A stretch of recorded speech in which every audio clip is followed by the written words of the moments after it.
विद्यार्थियों का स्वागत है हमारे चैनल पे। कैसे उम्मीद करता हूँ कि आप सब बढ़े होंगे। दोस्तों आज मैं बताने वाला बेबी एम की यूनिवर्सिटी का यहाँ पे दोस्तों सेक 3 का, ठीक है, सेक 3 यानी कि डिजिटल एजुकेशन का मोस्ट इंपॉर्टेंट वीवीआई प्रश्न जो कि है कि डिजिटल शिक्षा ने पारंपरिक शिक्षण विधियों को कैसे बदल दिया है। यानी कि जो डिजिटल एजुकेशन है दोस्तों, ये पारंपरिक शिक्षा जो विधि है उसको किस तरीके से बदल दिया, बेसिकली उसके बारे में आप लोग को बताना है। तो बहुत ही इंपॉर्टेंट प्रश्न, आप लोग इसका आंसर इस तरीके से कुछ लिखिएगा कि डिजिटल शिक्षा जो है वो पारंपरिक शिक्षा विधियों में को जो है वो कैसे मतलब कि यहाँ पे परिवर्तित किया है। इसके कुछ पहलू हैं, उसके माध्यम से मैं आप लोग को समझाने का प्रयास कर रहा हूँ। ठीक है, देखिए जो डिजिटल शिक्षा है दोस्तों, ये पारंपरिक जो परंपरा से चलती आ रही थी जो शिक्षण विधियाँ थी उसको बदल के रख दिया। ठीक है, कैसे बदल दिया है, आइए हम कुछ पॉइंट के माध्यम से आप लोग को जो समझाने का प्रयास करते हैं। आप लोग इन पॉइंट को ध्यान में रखकर आप लोग इसको समझिए। ठीक है, देखिए पहला जो है पहुँच सुधार। मैंने इससे जो पहले वाले जो वीडियो में आप लोगों को बताया था पहुँच सुधार के बारे में, बेसिकली मैंने आप लोगों को बताया था, तो हम इस पर फिर चर्चा करते हैं कि पहुँच सुधार क्या होता है। तो देखिए पहुँच सुधार कहने का मतलब ये है दोस्तों कि जैसे कि अभी आप मतलब कि अपने घर बैठे अपना ऑनलाइन जो है अपने मोबाइल फ़ोन की मदद से आप मतलब कि पढ़ाई कर रहे हैं। ठीक है, तो हो सकता है दोस्तों आप मेरा वीडियो ना देखें, किसी और का देखें,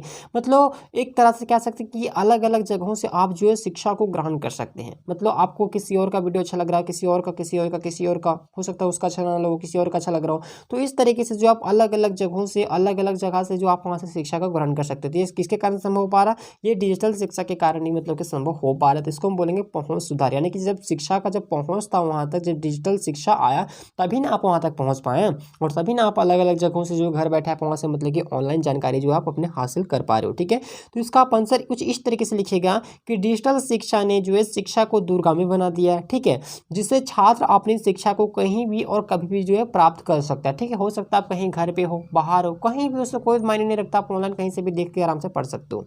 यह परंपरागत शिक्षा को जो है उस सीमित क्षेत्र में ही नहीं रखता, बल्कि अधिक से अधिक छात्रों को शिक्षित करने की जो है उस संभावना भी प्रदान करता है। ये कौन करता है, ये डिजिटल शिक्षा करता है। ठीक है, दूसरा पॉइंट आप लोग देखेंगे कि अध्यापक और छात्र का संबंध। ठीक है, अध्यापक और छात्र का कैसा संबंध है डिजिटल शिक्षा आने के बाद, वो देखिए आप। तो डिजिटल शिक्षा ने जो है उस शिक्षा में इंटरएक्टिविटी जो है वो बढ़ा दिया है, जिससे छात्र अपने अधिक से अधिक सक्रिय रूप से क्या करते हैं, शिक्षा में भाग लेते हैं। यह अध्यापकों को छात्र की व्यक्तिगत जरूरतों को समझने में क्या करता है, हमारी मदद करता है, और यह सीधे जो है संपर्क को बनाए रखने में जो है वो सुविधा प्रदान करता है। तो ये भी जो आपको हो जाएगा अध्यापक और छात्र का संबंध। ये डिजिटल शिक्षा जो है आने से क्या हो गया है कि जो छात्रों में है वो इंटरएक्टिविटी की जो प्रक्रिया है वो बहुत ज़्यादा मतलब कि बढ़ा दी गई है, जिससे छात्र भी जो है दोस्तों और भी मतलब कि उत्साह के साथ, उमंग के साथ जो उस शिक्षा में भाग लेते हैं और तरह तरह की चीज़ें करते हैं, एक्टिविटी। जैसे अभी आप लोग देखे होंगे दोस्तों, हाँ, मतलब कि जो हमारे यूनिवर्सिटी भी है, कभी मतलब हमेशा जो है हर साल यूथ फेस्टिवल्स वगैरह भी लाता है। ठीक है, करवाता है, जिससे क्या है कि छात्र सब भाग लेते हैं और अपना खुद का मतलब जो अपने जो अंदर की जो एक्टिविटी है उसको उजागर करते हैं। ये सब क्या है, डिजिटल शिक्षा के कारण ही जो है वो संभव हो सकता है। ठीक है, या हो पाता है। देखिए तीसरा पॉइंट आप लोगों विभिन्न साधनों का उपयोग। तो डिजिटल शिक्षा विभिन्न शिक्षा साधनों का उपयोग करके शिक्षा को क्या करता है, रुचिकर और प्रभावी बनाता है। जैसे कि ग्राफिक्स हो गया, एनिमेशन हो गया, ऑडियो वीडियो सामग्री हो गया, और एमुलेशन से छात्रों को अधिक समझाया जा सकता है और इसे जो है उस सीखने का भी स्तर बढ़ सकता है। कहने का मतलब ये है दोस्तों कि विभिन्न साधनों का उपयोग, जैसे अभी आप लोग यहाँ पे पढ़ रहे हैं, ठीक है, तो मैं आपको जो यहाँ पे एक PDF फॉर्मेट के थ्रू मैं आप लोग को जो है वो पढ़ा रहा हूँ। ठीक है, समझा रहा हूँ। तो मैंने यहाँ पे जो एक PDF फॉर्मेट मतलब आपको स्क्रीन पे आपको शो कर रहा है, यहाँ पे मतलब आप पूरा टेक्स्ट लिखा हुआ और आप इसके थ्रू में जो आप लोगों को मतलब पढ़ा रहा हूँ, आप यहाँ पे से देख रहे हैं। ठीक है, तो इसी तरीके से क्या है, बहुत से ऐसे टीचर भी हैं और बहुत से मतलब कि आप जो एक ग्राफिक्स के थ्रू या फिर एनिमेशन, जैसे कि कुछ होता है, जैसे आप कुछ बता रहे हैं, कोई ऐसा चीज़ बता रहे हैं जो कि चलने वाला हो, तो आप उसको मतलब जैसे उस इमोजी के थ्रू अगर आप पढ़ाएंगे तो उसमें मतलब कि ज़्यादा स्टूडेंट को जो है वो इंटरेक्ट भी करता है, ज़्यादा समझ में आता है।